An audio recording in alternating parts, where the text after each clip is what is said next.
자, 그러면 이제 본격적으로 항목별로 한번 살펴보도록 하겠습니다.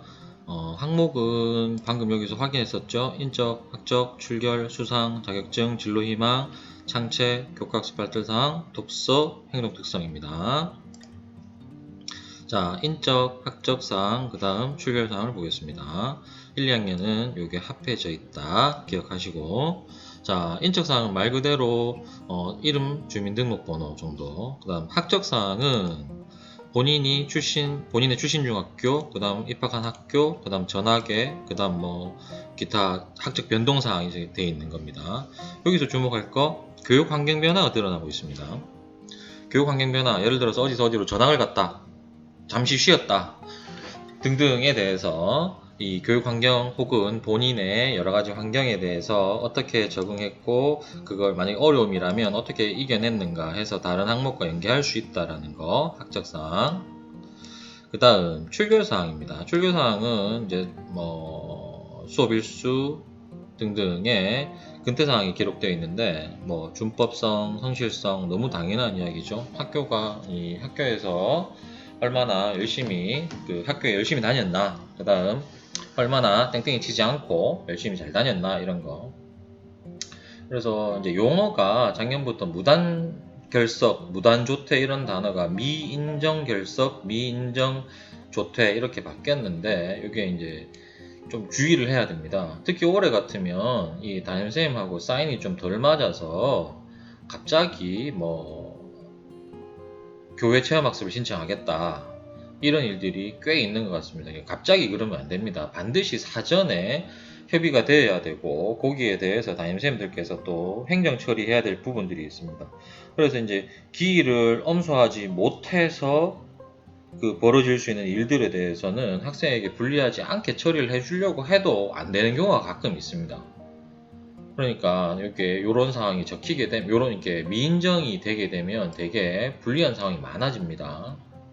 그래서 아주 기본적인 내용이지만 정상적으로 학교만 다니면 큰 문제가 없는 거지만 이제 아주 기본적인 인학적 그리고 출결 사항을 봤습니다. 이 사항들은 이제 당연히 뭐 인성이나 그다음 뭐 발전 가능성 등을 평가한다라고 알려져 있고, 그 다음에 이제 학적에서 보면 이제 농어촌 이렇게 6년을 거기서 딱 있어야지 자격이 되기 때문에 그 정도의 자격 여부를 판단할 수 있는 기회도 됩니다. 크게 중요하지 않습니다만은 본인이 어떤 사항이 있다라고 하는 것들은 모두가 기본적으로 다 가지고 가는 사항들을 잃어버리면 안 되겠죠. 그래서 뭐 생기부 화면은 생기부에 이렇게 적혀 있습니다. 학생, 가족 이렇게 되어 있던 것이 가족이 사라졌습니다. 1, 2학년에. 그리고 여기 학적사항이 이제 고등학교 블라인드 되게 될 겁니다. 대학에서.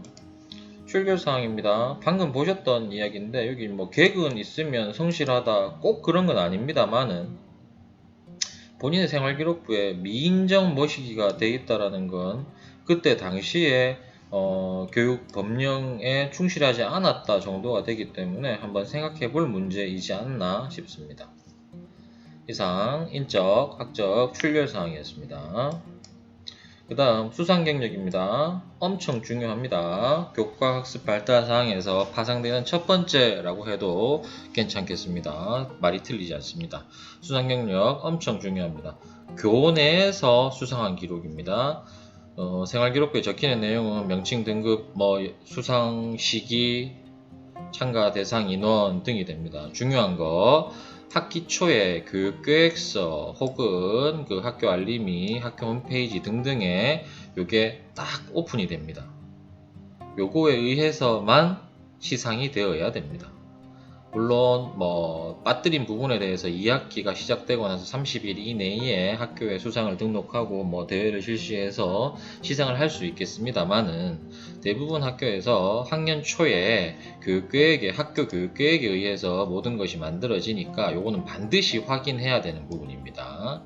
그래서 이제 시상 내역을 한번 보면 뭐 교과 수의상 그 과목의 내신 1등, 우수상 1등급, 그 다음에 과목별 경시대회가 어마어마하게 많습니다. 그 다음 뭐 성적 향상상 이런 것들은 교과 관련, 그 다음 비교과 관련. 저는 교과 비교과를 나누는 게 좀 회의적이긴 한데 이해도 측면에서 말씀을 드립니다. 비교과는 뭐 학생의 선행, 효행 이런 모범상, 그 다음에 뭐 기타 예체능 관련, 그 다음 동아리 관련, 무슨 활동 뭐 이렇게 해서 비교과 이제 시상을 할 수 있습니다. 중요한 겁니다. 아까 교과학습 발달 사항에서 모든 게 출발한다라고 드렸습니다. 그러면 이제 학교 수업을 기초한 이 시상, 수상에 집중해야 되지 않나 이렇게 생각이 됩니다. 그 다음 1, 2학년은 생활기록부에 본인이 받는 모든 수상이 기재되긴 하는데 대학에는 학기별 1개, 최대 6개까지 재학생이 수시에 지원한다라고 보면 5개까지가 가능합니다. 3학년 2학기에 어떤 수상을 하게 되면 또 그거 역시도 이제 포함되니까 6개가 될 수 있겠죠. 1개만 이제 선택할 수 있습니다. 학기별 1개입니다. 그러면 이제 문제가 하나 생깁니다. 수상을 어떻게 선택할 건가? 답은 명확합니다. 본인이 학생부 다른 항목 내지는 본인이 쓸 자소서하고 연계가 되어야 됩니다. 요거는 3학년 1학기 마치고 수시 원서 쓸 때 시점이기 때문에 그때 가서 선택을 하면 됩니다. 그래서 본인이 충분히 본인 대입에 유리한 것들을 잡아야 됩니다. 꼭 수학 경시대회가 가장 유리하지 않을 수도 있습니다. 그러니까 본인이 지원하는 모집 단위와 본인의 자소서 상황에 따라서 조금씩 달라질 수 있는 겁니다. 그러면 우리는 골라서 선별적으로 무슨 대회를 나가기보다는 할 수 있으면 다 하는 게 안 좋겠나 싶습니다. 할 수 있으면 다 하는 게 어떨까? 일단은 본인이 어떤 일이 어떻게 벌어질지 잘 모르기 때문에 본인한테 여건이 허락한다라면 많은 대회에 참여하고 물론 이제 공부 열심히 해야 되고 거기에다가 더해서 교내에서 무슨 대회가 있다라면 거기에 열심히 집중을 한번 해보는 것을 권장드립니다. 그러면 우리가 수상이 어떤 학교는 뭐 100개 이렇게 나오고 어떤 학교는 30개 나옵니다. 이게 중요한 거 수치화된 평가가 아닙니다. 그 안에서 어떤 내용을 어떤 스토리가 만들어지게끔 이제 얘기가 되느냐, 모범상, 경시대회 뭐 어떤 걸 선택할 건가 앞에 질문에 파생된 얘기입니다만은 수치화된 평가는 절대로 아니다. 그러니까 본인의 상황에 맞게 본인의 학생부 다른 항목과 자소서와 연계해서 선택을 해라. 그러니까 이렇게 되면 더더욱 학업 역량이나 계열 적합성이나 인성이나 발전 가능성 모든 걸 평가할 수 있는 요소가 되겠죠. 이게 생활기록부 화면입니다. 3학년은 모든 수상이 기재되고 대입에도 다 반영이 됩니다. 1, 2학년은 모든 시상이 기재됩니다만은 학기당 1개씩 여기 보이시죠? 학기당 1개씩만 대입에서 반영이 됩니다.